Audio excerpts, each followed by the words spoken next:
Eastern.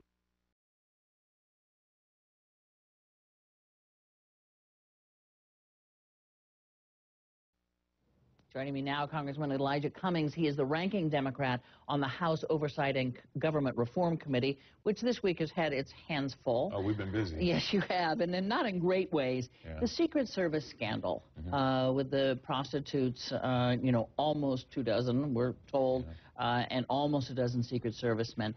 Do we now know the scope of what went on? Candy, we don't know the full scope. The Secret Service, I believe, they're investigating themselves, and they're doing, I think, a very good job.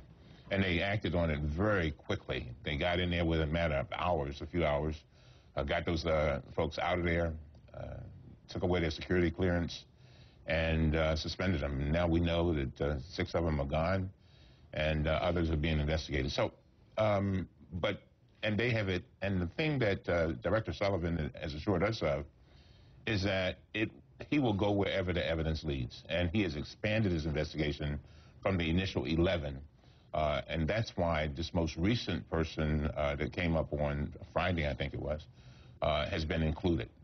So I think we're going to have to wait and see. And it is your understanding that it's exactly what we've been told, which is a group of Secret Servicemen sort of bar hopping, picking up women along the way, prostitutes along the way, coming back to the hotel, and it all came to light because of a dispute over money and how much they'd be paid. That's exactly right. Okay. And it's a sad situation, but, our committee, the Government Reform Committee, we take this very seriously. This is our watch. The Secret Service is a phenomenal organization. This is an elite force.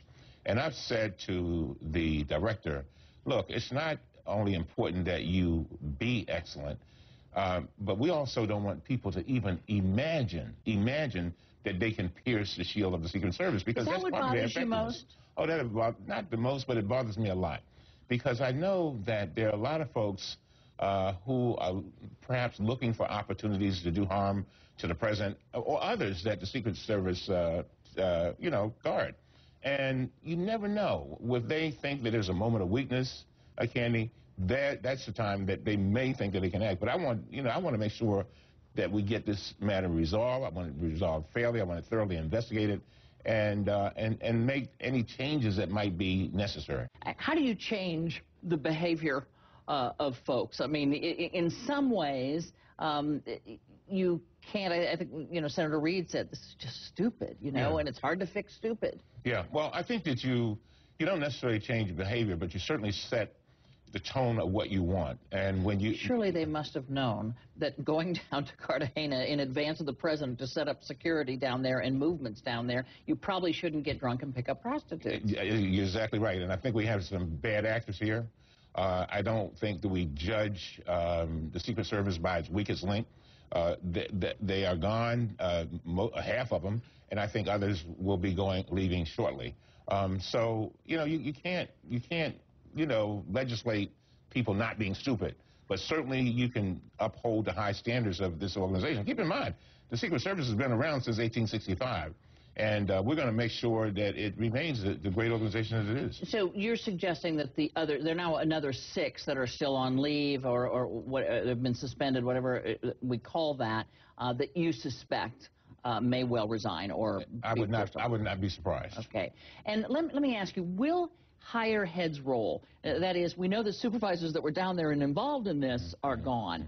But what about the Secret Service director? How do you feel about him? Because very, very often when these things happen, GSA, something else you've been involved in, the head goes. Yeah, I'm very confident that what happened here was limited to these folks, but we'll find out.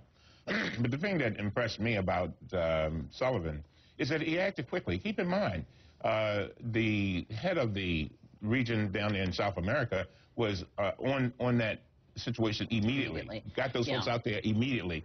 And she, of course, was acting on behalf of Sullivan. So I think Sullivan has done a very good job. A lot of us on Capitol Hill have a lot of confidence in him, both sides of the aisle, by the way. Let me ask you as a final question. You have mentioned a couple of times that folks in your district ask you with regularity about the safety of this president. Do you have more concerns with the safety of this president because he's African American than you would have had for, say, George Bush or, you know, those that, you know? First of all, let me say I have concern about all presidents and everybody, even Secret Service guards. But yes, but the fact is that African American people have always expressed concern to me about this president. They would see folk around this president with guns strapped on their legs, and they say, you know, how can that be? And they worry and they're concerned. But again, I believe that the Secret Service is going to get through this. I think this is a time that they have to take a look at themselves. And by the way, the other thing that we're doing is we're also going to be our committee going to be looking at DOD. We're sending a letter to them trying to figure out what role they played in all of this, too. Okay. Thank you so much, Congressman, for stopping by. We really appreciate your expertise on these. We will get a check of the top stories next, and later the Tea Party and Senator Oren